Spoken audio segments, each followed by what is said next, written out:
سیدنا مولانا محمد مبارک وسلم اللہم صلی علی سیدنا مولانا محمد مبارک وسلم اللہم صلی علی سیدنا مولانا محمد مبارک وسلم فاعوذ باللہ من الشیطان الرجیم بسم اللہ الرحمن الرحیم ان الذين جاءوا بالإفك عصبة منكم لا تحسبوه شرا لكم بل هو خير لكم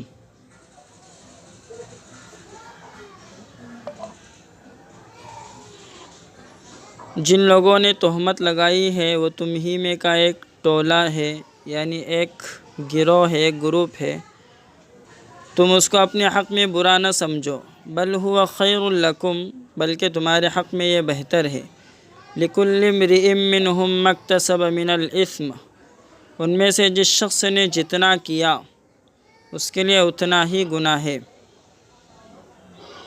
والذی تولی کبرہ منہم لہ عذاب عظیم، اور جس شخص نے اس میں سب سے بڑھ کر حصہ لیا اس کے لیے سزا بھی اتنی ہی سخت ہے۔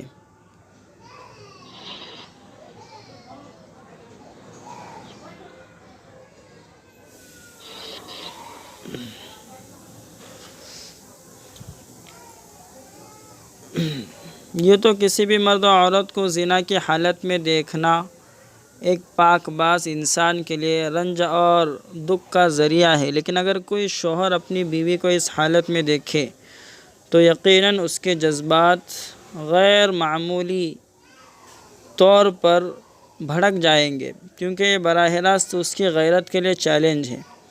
چنانچہ قرآن میں جب یہ حکم نازل ہوا کہ اگر کسی عورت پر کوئی مرد تہمت لگائے اور وہ اپنی اس دعوے پر 4 آنکھوں دیکھے گواہ پیش نہ کر سکے تو اس کو 80 کوڑے لگائے جائیں گے، تو بعض صحابہ کو حیرت ہوئی کہ اگر کوئی شوہر اپنی بیوی کو اس حال میں دیکھے تو کیا اس کے لیے بھی یہی حکم ہوگا؟ آپ صلی اللہ علیہ وسلم نے فرمایا ہاں۔ سوال کرنے والے کی حیثیت سے حضرت سعد بن عبادہ کا بھی ذکر حدیث میں آیا ہے۔ ان حضرات نے اس پر تعجب کا اظہار کیا کہ جو شخص اپنی بیوی کو اس حالت میں دیکھے تو کیا وہ اس کے لیے گواہ تلاش کرے گا یا فوری طور پر کارروائی کرے گا؟ لیکن رسول اللہ صلی اللہ علیہ وسلم برابر یہی کہتے رہے کہ یا تو گواہ فراہم کیا جائے یا پیٹھ پر کوڑے لگائے جائیں گے۔ انہی دنوں 2 ایسے واقعات پیش آئے جن میں شوہر نے اپنی بیوی کو زنا کی حالت میں دیکھا۔ ایک واقعہ ہلال بن امیہ کا ہے۔ وہ عشاء کے وقت اپنی زمین سے گھر تشریف لائے تو اپنی بیوی کو شریک بن سحمہ کے ساتھ زنا کی حالت میں پایا، لیکن انہوں نے تحمل سے برداشت سے کام لیا اور فوری طور پر کوئی کارروائی نہیں کی، بلکہ صبح ہو کر آپ صلی اللہ علیہ وسلم کی خدمت میں حاضر ہوئے اور عرض کیا، میں رات اپنی بیوی کے پاس آیا تو میں نے اس کے پاس ایک مرد کو پایا اور برائی کرتے ہوئے اپنی آنکھوں سے دیکھا اور اپنے کانوں سے سنا۔ رسول اللہ صلی اللہ علیہ وسلم کو ان کا یہ الزام ناگوار ہوا۔ آپ نے ناراضگی ظاہر فرمائی اور کہا کہ ثبوت پیش کرو ورنہ تمہاری پیٹھ پر تہمت کی سزا جاری کی جائیں گے، یعنی 80 کوڑے لگائے جائیں گے۔ ہلال بن امیہ رضی اللہ عنہ نے کہا، اس ذات کی قسم جس نے آپ کو دین حق دے کر بھیجا ہے، اللہ تعالیٰ ضرور میرے معاملے میں ایسا حکم نازل فرمائیں گے کہ میری پیٹھ اس سزا سے محفوظ رہے۔ چنانچہ اسی موقع پر آیتیں اتری۔ اللہ کے نبی نے ان کو اور ان کی بیوی کو بلایا اور مسجد کے اندر لعان کرایا۔ لعان جو جیسا کہ کل بتایا گیا تھا کہ 4 مرتبہ بیوی قسم کھائیں گی کہ وہ اس کا شوہر جھوٹا ہے اور وہ سچی ہے، اور 5ویں مرتبہ کہیں گی کہ اگر میں جھوٹی ہوں تو مجھ پر اللہ کی لعنت۔ تو 5ویں مرتبہ ان کی بیوی سے جب 5ویں دفعہ جب کہلایا گیا کہ اگر شوہر اپنے دعوے میں سچا ہو تو مجھ پر اللہ کا غصہ ہو، تو اس وقت انہوں نے تھوڑا سا دیر کیا، لیکن یہ پھر کہتے ہوئے لعان کے عمل کو پورا کیا کہ میں اپنی قوم کو ہمیشہ کے لیے رسوا کرنا نہیں چاہتی۔ اس کے بعد جلد ہی ایک دوسرا واقعہ عویمر عجلانی رضی اللہ عنہ کا پیش آیا۔ انہوں نے بھی اپنی بیوی کو شریک بن سحمہ کے ساتھ زنا کی حالت میں پایا۔ یہ شریک عویمر عجلانی کے بھی چچا زاد بھائی تھے اور ان کی بیوی خولہ بنت قیس کے بھی۔ پھر معاملہ اللہ کے نبی کی بارگاہ میں گیا۔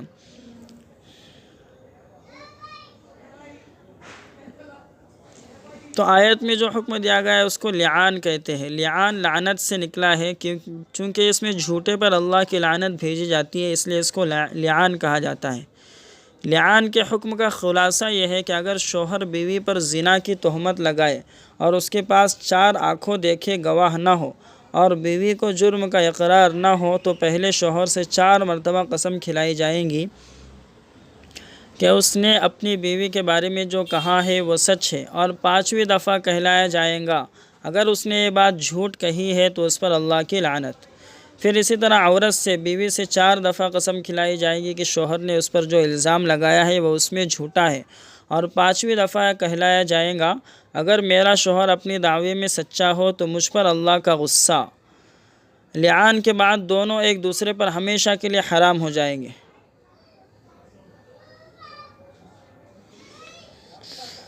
اور قاضی شوہر اس کو طلاق دے گا، اور یا پھر قاضی ان کے درمیان جدائیگی کرے گا، اور اس کے بعد جو بچہ پیدا ہوا شوہر سے اس کا نسب ثابت نہیں ہوگا۔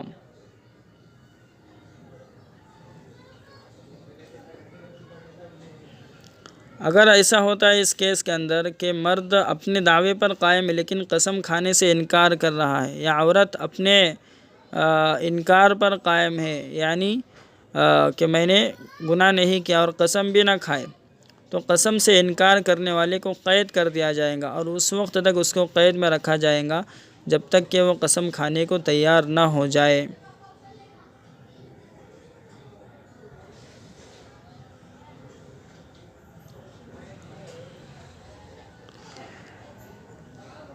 تو یہ شرعی سزائیں صرف اسلامی حکومت میں لاگو ہوتی ہے، اس لیے اگر ہندوستان میں شوہر اس طرح کا دعویٰ کرے اور بیوی کو انکار ہو تو لعان نہیں کرایا جائے گا، یعنی جو قسم کھانے کا جو ابھی طریقہ بتایا گیا وہ نہیں کرایا جائے گا، کیونکہ غیر اسلامی حکومت میں ان سزاؤں پر عمل نہیں ہو سکتا۔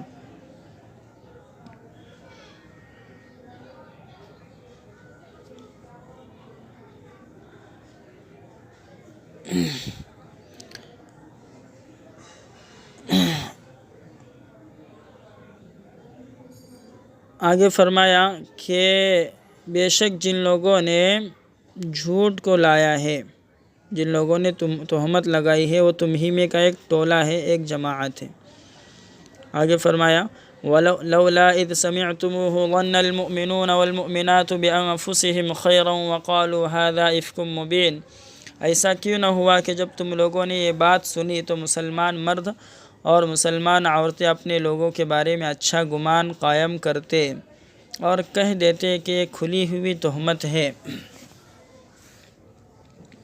لولا جاءوا علیہ باربعۃ شہداء، اگر تہمت لگانے والے سچے تھے تو انہوں نے اس بات پر 4 گواہ کیوں نہیں پیش کیے۔ فَإِذْ لَمْ يَأْتُوا بِالشُّهَدَاءِ فَأُولَٰئِكَ عِندَ اللَّهِ هُمُ الْكَاذِبُونَ، پھر جب وہ گواہ نہیں لائے تو اللہ کے نزدیک وہی جھوٹے ہیں۔ وَلَوْلَا فَضْلُ اللَّهِ عَلَيْكُمْ وَرَحْمَتُهُ فِي الدُّنْيَا وَالْآخِرَةِ لَمَسَّكُمْ فِي مَا أَفَضْتُمْ فِيهِ عَذَابٌ عَظِيمٌ، اگر دنیا اور آخرت میں تم پر اللہ کا کرم نہ ہوتا تو اس بات کو پھیلانے کی وجہ سے تم پر اسی وقت کوئی بڑی آفت آ جاتی۔ اذ تلقونه بألسنتكم وتقولون بأفواهكم ما ليس لكم به علم وتحسبونه هينا وهو عند الله عظيم، جب تم اس کو اپنی زبانوں سے نقل کرنے لگے اور اپنے منہ سے ایسی باتیں کہنے لگے جس کی تم کو کوئی خبر نہیں تھی، اور تم اس کو معمولی بات سمجھ رہے تھے، حالانکہ اللہ کے نزدیک یہ بہت بھاری بات تھی۔ وَلَوْلَا إِذْ سَمِعْتُمُوهُ قُلْتُمْ مَا يَكُونُ لَنَا أَن نَّتَكَلَّمَ بِهَذَا سُبْحَانَكَ هَذَا بُهْتَانٌ عَظِيمٌ، ایسا کیوں نہ ہوا کہ جب تم لوگوں نے یہ بات سنی تو کہتے کہ ہمیں اس بات کو زبان پر لانا بھی زیب نہیں دیتا، اے اللہ آپ کی ذات پاک ہے، یہ بہت بڑا بہتان ہے۔ يَعِظُكُمُ اللَّهُ أَن تَعُودُوا لِمِثْلِهِ أَبَدًا إِن كُنتُم مُّؤْمِنِينَ، اللہ تم کو نصیحت فرماتے ہیں کہ اگر تم سچے مسلمان ہو تو پھر کبھی ایسی حرکت نہ کرنا۔ وَيُبَيِّنُ اللَّهُ لَكُمُ الْآيَاتِ وَاللَّهُ عَلِيمٌ حَكِيمٌ، اور اللہ تم سے صاف صاف احکام بیان کرتے ہیں، اللہ خوب جانتے ہیں اور بڑی حکمت والے ہیں۔ إِنَّ الَّذِينَ يُحِبُّونَ أَن تَشِيعَ الْفَاحِشَةُ فِي الَّذِينَ آمَنُوا لَهُمْ عَذَابٌ أَلِيمٌ فِي الدُّنْيَا وَالْآخِرَةِ وَاللَّهُ يَعْلَمُ وَأَنْتُمْ لَا تَعْلَمُونَ۔ جو لوگ چاہتے ہیں کہ ایمان والوں میں بدکاری کا چرچا ہو، یقیناً ان کے لیے دنیا میں بھی اور آخرت میں بھی دردناک عذاب ہے، اور اللہ جانتے ہیں اور تم نہیں جانتے۔ وَلَوْلَا فَضْلُ اللَّهِ عَلَيْكُمْ وَرَحْمَتُهُ وَأَنَّ اللَّهَ رَءُوفٌ رَحِيمٌ، اور اگر تم پر اللہ کا فضل اور اس کی مہربانی نہیں ہوتی، اور یہ بات نہ ہوتی کہ اللہ بہت شفیق اور مہربان ہے، تو تم اللہ کی پکڑ سے بچ نہیں پاتے۔ یا ایھا الذین آمنوا لا تتبعوا خطوات الشیطان، اے ایمان والو تم شیطان کے نقش قدم پر نہ چلو۔ ومن یتبع خطوات الشیطان فإنہ یأمر بالفحشاء والمنکر، جو شیطان کے نقش قدم کی پیروی کرتا ہے وہ بے حیائی کا اور بری باتوں کا حکم دیتا ہے۔ وَلَوْلَا فَضْلُ اللَّهِ عَلَيْكُمْ وَرَحْمَتُهُ مَا زَكَىٰ مِنكُم مِّنْ أَحَدٍ أَبَدًا وَلَٰكِنَّ اللَّهَ يُزَكِّي مَن يَشَاءُ وَاللَّهُ سَمِيعٌ عَلِيمٌ، اگر تم پر اللہ کا کرم اور اس کی مہربانی نہ ہوتی تو تم میں سے کوئی شخص کبھی بھی گناہوں سے پاک صاف نہ ہو پاتا، لیکن اللہ جسے چاہتے ہیں پاک صاف کر دیتے ہیں، اور اللہ خوب سننے والے اور سب کچھ جاننے والے ہیں۔ جیسا کہ گزشتہ کل بتایا گیا تھا کہ ان آیتوں میں حضرت عائشہ رضی اللہ عنہا سے متعلق جو الزام لگایا گیا تھا منافقین کی طرف سے، اس الزام کو اللہ نے دور کر دیا ہے ان آیتوں کے ذریعے سے۔ واقعہ یہ کہ سن 6 ہجری میں غزوہ بنو مستلق، جنگ بنو مستلق پیش آئی سن 6 ہجری میں، جس کو جنگ مریسیع بھی کہتے ہیں۔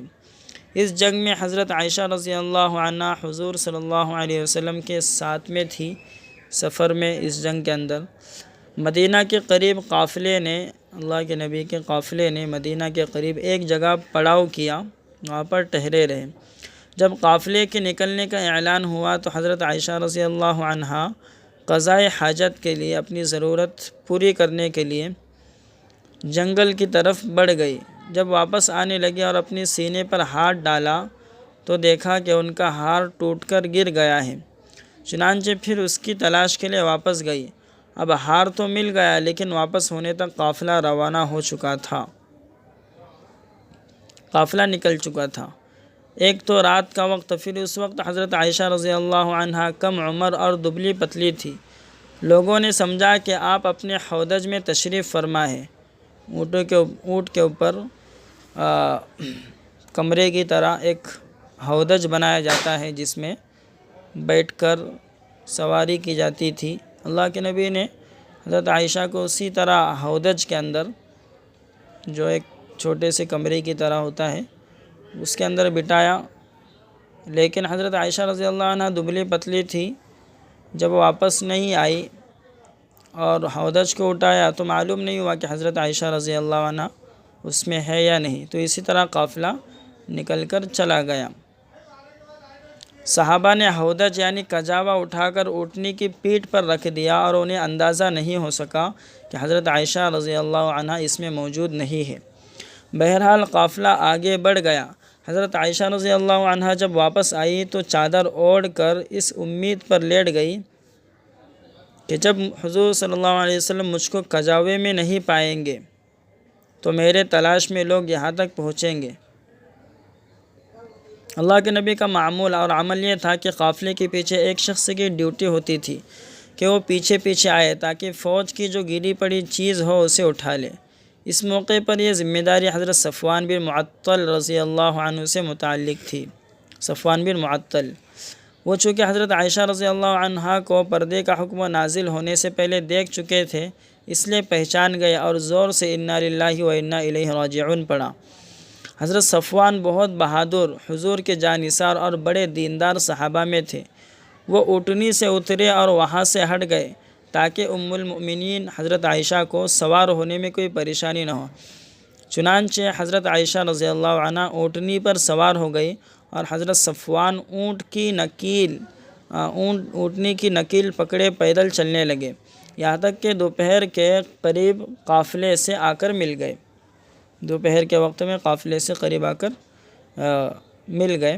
حضرت عائشہ رضی اللہ عنہ جیسی پاک باز خاتون، حضرت صفوان جیسے پارسا صحابی، پھر حضرت عائشہ کو لانے میں ان کی احتیاط اور چھپ چھپا کر آنے کے بجائے عین دوپہر کے وقت بغیر سوچے قافلے سے آ ملنا، یہ ساری باتیں وہ ہیں جو دور دور تک پیدا ہونے والے شک اور شبے کی جڑ کو کاٹ دیتی ہیں۔ لیکن جب آدمی کے دل میں عناد، عداوت اور حسد ہو، دشمنی ہو، ضد ہو، ہردرمی ہو، تو اس کو دن کی روشنی بھی رات کی تاریکی محسوس ہونے لگتی ہے۔ اس لیے منافقین کے سردار عبداللہ بن ابی نے اس پر بد کلامی کرنی شروع کر دی، الزام لگانا شروع کر دیا۔ اور ایسا ہوتا ہے کہ جب کوئی چال باز شخص رنگ آمیزی کر کے جھوٹ بولتا ہے تو بہت سے سچے اور اچھے بھولے بالے لوگ بھی اس کے جال میں آ جاتے ہیں۔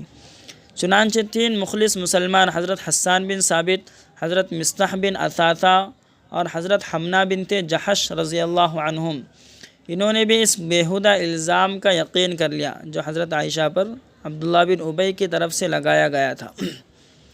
حضرت عائشہ، ان کے والدین اور خود رسول اللہ صلی اللہ علیہ وسلم کو اس بات سے جو تکلیف پہنچی وہ تو پہنچی ہی، لیکن منافقین کی طرف سے اس واقعے کی گونج اور اس کے چرچے عام طور پر مسلمانوں کے اندر ہونے لگے۔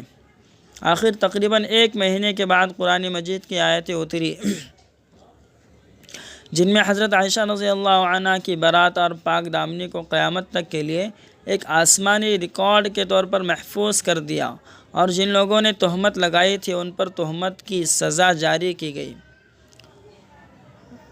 ان آیتوں میں بہت سی باتیں توجہ والی ہیں۔ پہلی ہے کہ بہت سی دفعہ کوئی تکلیف دینے والی بات پیش آتی ہے، لیکن اس میں بھلائی کا پہلو چھپا ہوتا ہے۔ حضرت عائشہ پر تہمت لگائے جانے سے بڑھ کر تکلیف والا واقعہ اور کیا ہو سکتا ہے؟ لیکن اللہ تعالیٰ نے اس سے بہتری کا پہلو یہ پیدا کیا کہ جھوٹی تہمت لگانے والوں کے لیے سخت سزا مقرر کر دی، تاکہ آئندہ کوئی جھوٹا شخص دوسرے کی عزت اور آبرو پر حملہ کرنے کی ہمت نہ کرے۔ دوسری قابل ذکر بات یہ ہے کہ اللہ تعالیٰ نے فرمایا جس نے اس میں بڑھ کر حصہ لیا، یعنی اس الزام میں، اس تہمت لگانے میں، الذی تولی کبرہ منہم، اس سے مراد عبداللہ بن ابی ہے جو منافقین کا سردار ہے، جس نے الزام لگانے کی یہ آگ سلگائی اور اس کے شعلے بھڑکائے۔ تیسری یہ بات معلوم ہوئی کہ مسلمانوں کے بارے میں بنیادی طور پر پاک دامنی اور پاک بازی کا تصور رکھنا چاہیے۔ لہٰذا اگر کسی مسلمان کے بارے میں ایسی بات کہی جائے تو دوسرے مسلمان کا فریضہ ہے کہ وہ اسے بے بنیاد اور جھوٹ قرار دے دے، ہاں سوائے اس کے کہ اس پر کوئی شرعی ثبوت مل جائے۔ چوتھا، یہ بات معلوم ہے کہ کوئی کتنا ہی اچھا آدمی کسی مسلمان مرد یا عورت پر زنا کی تہمت لگائے، جب تک کہ وہ شرعی ثبوت پیش نہ کرے، اسے اس معاملے میں جھوٹا ہی مانا جائے گا۔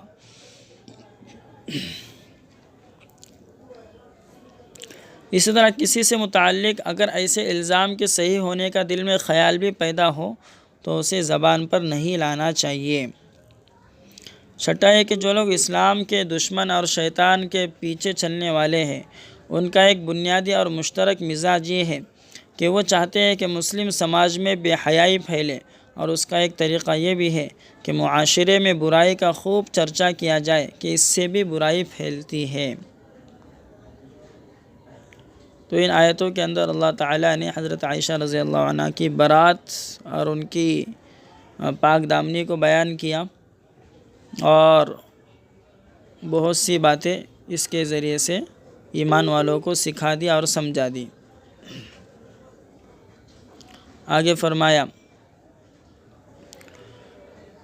ولا يأتل أولو الفضل منكم والسعة أن يؤتوا أولي القربى والمساكين والمهاجرين في سبيل اللہ، اور تم میں سے خیر والے اور خوشحال لوگوں کو قسم نہ کھا لینی چاہیے کہ وہ رشتہ داروں، ضرورت مندوں اور اللہ کے راستے میں ہجرت کرنے والوں کو مالی مدد نہیں دیں گے، اور معافی اور درگزر سے کام لینا چاہیے۔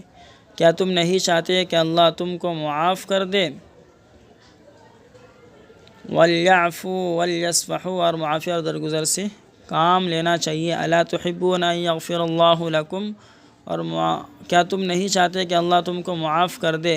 وَاللَّهُ غَفُورٌ رَحِيمٌ، اللہ بہت معاف کرنے والے اور نہایت مہربان ہے۔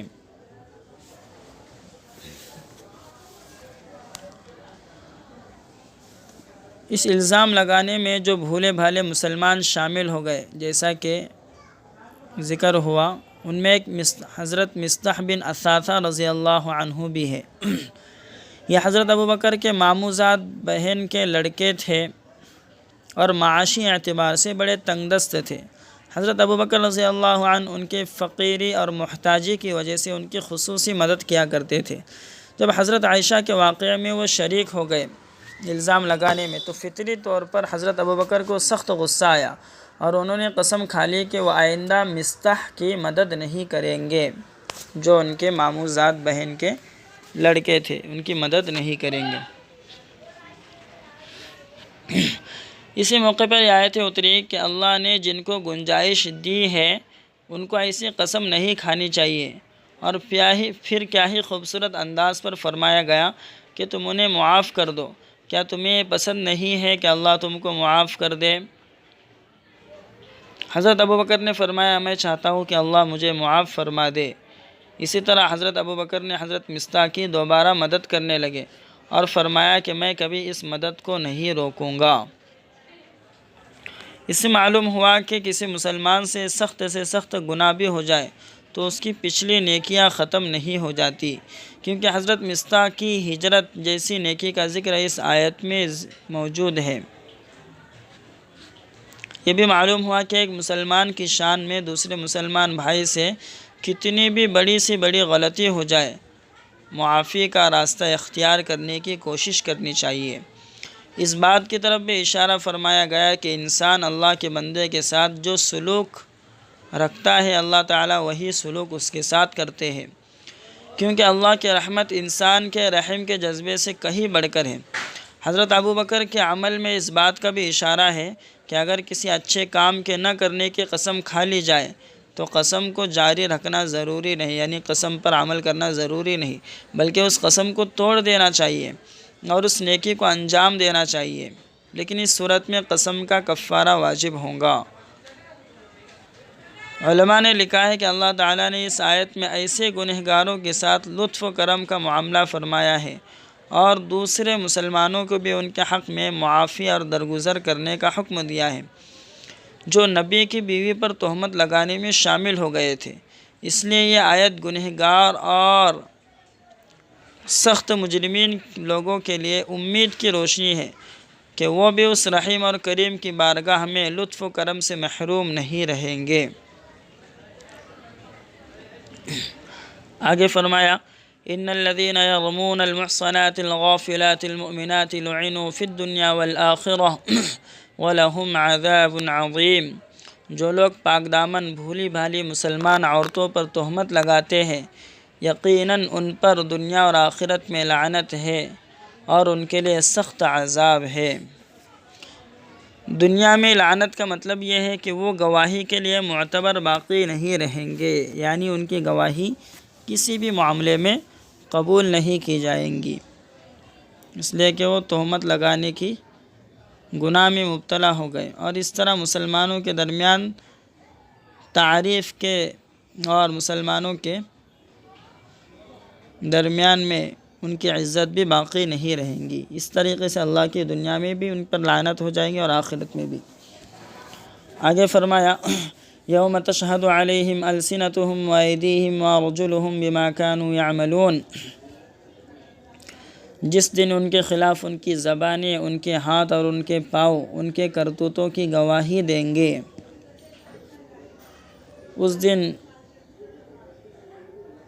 یعنی دنیا کی عدالت میں تو باہر سے گواہوں کی ضرورت پڑتی ہے، لیکن جب آخرت میں اللہ تعالیٰ کی عدالت قائم ہوں گی تو خود انسان کے ہاتھ پاؤں گواہی دینے لگیں گے۔ جس خدا نے گوشت اور پوست کی زبان کو بولنے کی صلاحیت عطا کی ہے، اگر وہ اسی گوشت سے بنے ہوئے دوسرے اعضاء کو بھی بولنے کی طاقت دے دے تو اس میں تعجب والی کیا بات ہے؟ اس لیے ہاتھ پیر بھی گواہی دینے لگیں گے قیامت کے دن۔ یومئذ یوفیہم اللہ دینہم الحق ویعلمون ان اللہ هو الحق المبین۔ اس دن اللہ ان کو پوری سزا دیں گے جس کے وہ حقدار ہے، اور وہ جان لیں گے کہ اللہ ہی ٹھیک فیصلہ کرنے والے اور سچائی کو کھولنے والے ہیں۔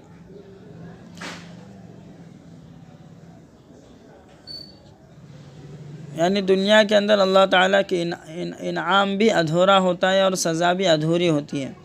آخرت میں جو لوگ جنت میں جائیں گے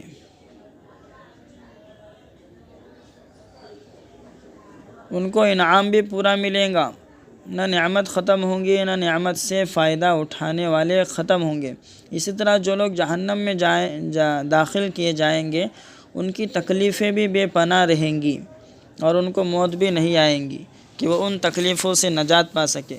اس آیت میں اس بات کی طرف اشارہ ہو گیا کہ اگر کسی پر شرعی سزا جاری ہو جائے لیکن وہ توبہ استغفار نہ کرے، سچی پکی توبہ نہ کرے، تو آخرت کی سزا معاف نہیں ہوں گی۔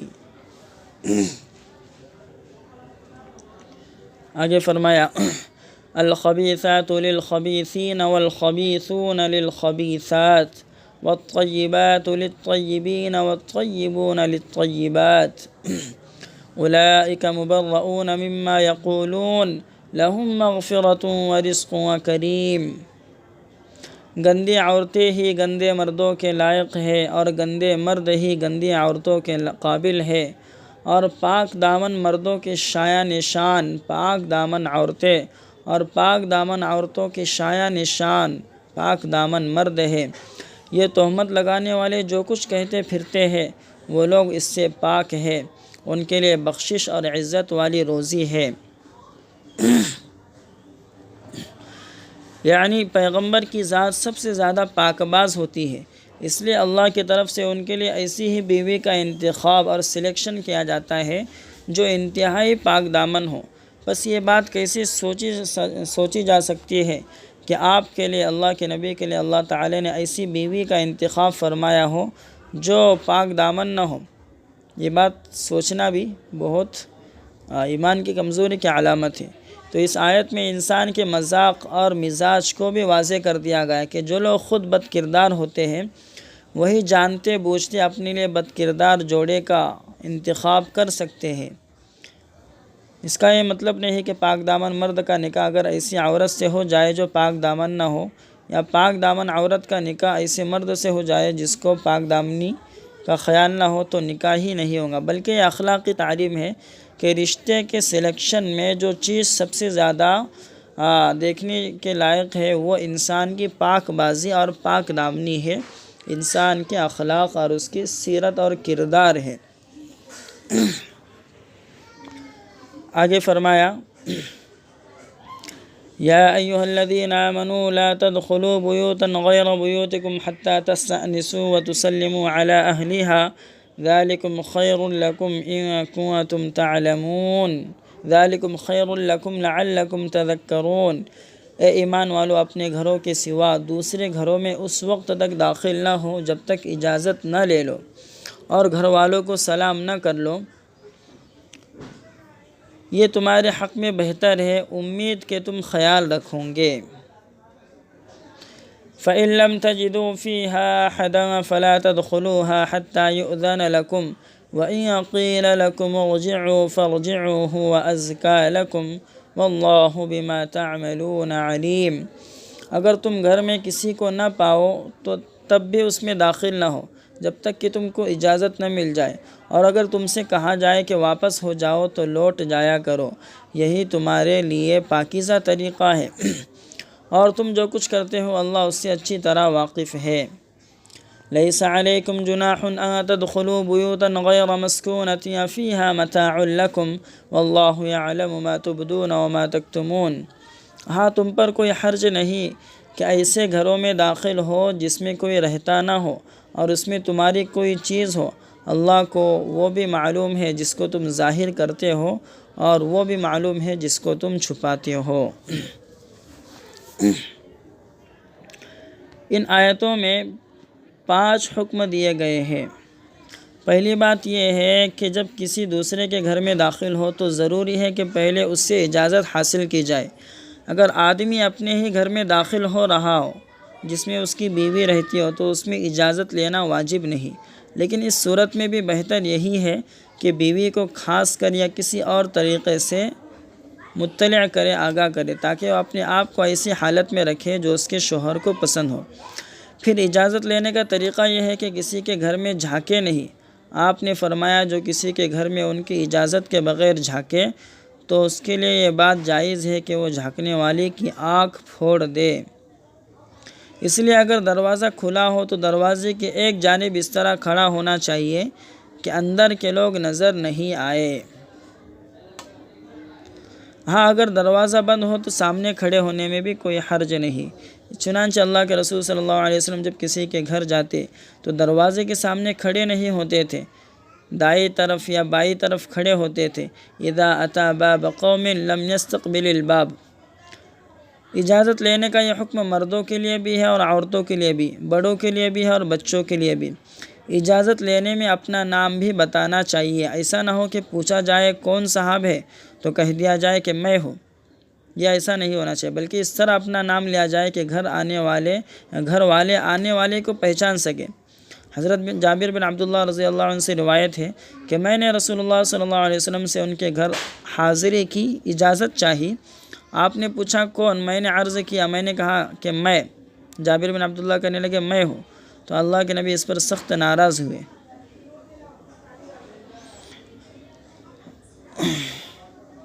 تو اجازت لینے کا اصل طریقہ یہ ہے کہ اپنی آواز گھر والے تک پہنچائی جائے، لیکن اگر آواز کا پہنچنا دشوار ہو یا دروازہ بند ہو تو دروازے پر دستک دی جا سکتی ہے۔ ایک موقع پر اللہ کے نبی کی خدمت میں حضرت ابوبکر حاضر ہوئے تو انہوں نے یہی طریقہ اختیار کیا۔ فدق الباب ابوبکر رضی اللہ عنہ نے دروازہ کھٹکھٹایا، لیکن دستک بھی اتنی زور سے نہ دی جائے کہ لوگوں کو وحشت اور گھبراہٹ ہونے لگے۔ زور سے ٹھک ٹھک نہ کیا جائے، بلکہ آہستہ آہستہ انگلیوں کے کنارے سے آہستہ آہستہ دروازہ کھٹکھٹایا جائے۔ چنانچہ حضرت انس رضی اللہ عنہ سے روایت ہے کہ رسول اللہ صلی اللہ علیہ وسلم کے دروازوں کو انگلیوں کے ناخنوں سے دستک دی جاتی تھی۔ تقرع بالاظافر، حدیث کے الفاظ ہیں۔ موجودہ دور میں گھروں پر آواز دینے کے لیے بیل لگائی جاتی ہے، تو اس بیل کا بجانا بھی دستک دینے کے درجے میں ہے۔ اسی طرح بعض جگہ ساؤنڈ باکس لگائے جاتے ہیں جس کے ذریعے ایک دوسرے کی، گھر والے کے اور گھر سے باہر والے کی آواز سنی جا سکتی ہے، یہ بھی آواز دینے کا ایک ذریعہ ہے۔ اسی طرح بعض لوگوں کے وزٹنگ کارڈ چھپے ہوتے ہیں، اگر نام زبان سے بتانے کے بجائے اپنا یہ کارڈ بھیج دیا جائے تو یہ بھی درست بلکہ بہتر ہے، کیونکہ اس سے زیادہ بہتر طور پر یہ مقصد پورا ہو جاتا ہے۔ اسی طرح اگر دروازے پر آ کر اجازت کے بجائے پہلے سے وقت متعین کر کے یا فون یا ای میل کے ذریعے آنے کی اجازت لے لی جائے تو یہ بھی درست ہے۔ اگر ایک بار میں اجازت نہ ملے تو دوسری اور تیسری مرتبہ اجازت طلب کرنے کی گنجائش ہے۔ اگر 3 بار میں بھی کوئی جواب نہیں آئے تو واپس ہو جانا چاہیے۔ بار بار آواز دے کر یا بیل بجا کر گھر والے کو پریشان نہیں کرنا چاہیے۔ اللہ کے نبی صلی اللہ علیہ وسلم نے ارشاد فرمایا کہ جب 3 مرتبہ اجازت لی جائے اور اجازت نہیں ملے تو واپس ہو جاؤ۔ اذا استأذن احدكم ثلاثا فلم يؤذن له فليرجع۔ دوسرا حکم یہ دیا گیا ہے کہ اجازت لینے کے بعد جب گھر میں داخل ہو تو گھر کے لوگوں کو سلام کرے۔ یہ اس وقت ہے جب کہ آدمی کا سامنا نہ ہو جائے۔ اگر کسی کے گھر گئے اور اجازت لینے سے پہلے ہی ملاقات ہو جائے تو پہلے سلام کرے اور سلام کے بعد گھر میں داخل ہونے کی اجازت مانگے۔ اسی طرح اگر آدمی اپنے گھر میں داخل ہو جس میں اس کے بال بچے ہو تو اگرچہ اس کے لیے اجازت لینے کی ضرورت نہیں، لیکن گھروں میں داخل ہوتے وقت اس کو سلام کرنا چاہیے۔ تیسرا حکم یہ فرمایا گیا کہ اگر کسی کے گھر پر اجازت لینے کے لیے جاؤ، کوئی جواب نہ ملے اور محسوس ہو کہ گھر میں لوگ نہیں ہیں یا ذمہ دار حضرات نہیں ہے، تو یہ سمجھ کر کہ گھر خالی ہے گھر میں داخل نہیں ہونا چاہیے۔ پہلے زمانے میں چونکہ چوری وغیرہ کے واقعات کم ہوتے تھے، بہت سے گھروں میں دروازے نہیں ہوتے تھے، کہیں کچھ وقت کے لیے جانا ہوتا تھا تو یوں ہی گھر کھلا چھوڑ کر چلے جاتے تھے۔ اب بھی بعض قبیلوں میں ایسا رواج ہے، تو ایسے مکانات میں بھی بغیر اجازت کے داخل نہیں ہونا چاہیے۔ چوتھا حکم یہ دیا گیا کہ اگر گھر والوں نے ملاقات سے معذرت کر دی، ملاقات کرنے سے ملنے سے منع کر دیا تو واپس ہو جانا چاہیے، اور کوئی بھی کسی قسم کی ناراضگی نہیں ہونی چاہیے، اس لیے کہ ہر آدمی کے اپنی مصروفیات، اپنے کام ہوتے ہیں یا ایسی مصلحتیں ہوتی ہے جس کی وجہ سے انسان کسی دوسرے شخص کے گھر میں آنے کو پسند نہیں کرتا۔ لیکن یہ بھی اخلاقی فریضہ ہے کہ اگر کوئی شخص ملاقات کے لیے آپ کے گھر آئے تو بغیر وجہ کے اسے واپس نہیں کیا جائے۔ چنانچہ آپ صلی اللہ علیہ وسلم نے ارشاد فرمایا کہ جو لوگ تم سے ملاقات کے لیے آئے ان کا بھی تم پر حق ہے۔ پانچواں حکم یہ دیا گیا کہ بعض مرتبہ ایسے بھی ہوتا ہے بعض جگہوں پر کہ جہاں کسی شخص کا رہائش نہیں ہوتی بلکہ یہ عوامی مقامات ہوتے ہیں، پبلک پیلیس ہوتے ہیں، جیسے ریلوے اسٹیشن، بس اسٹینڈ، مسافر خانہ وغیرہ۔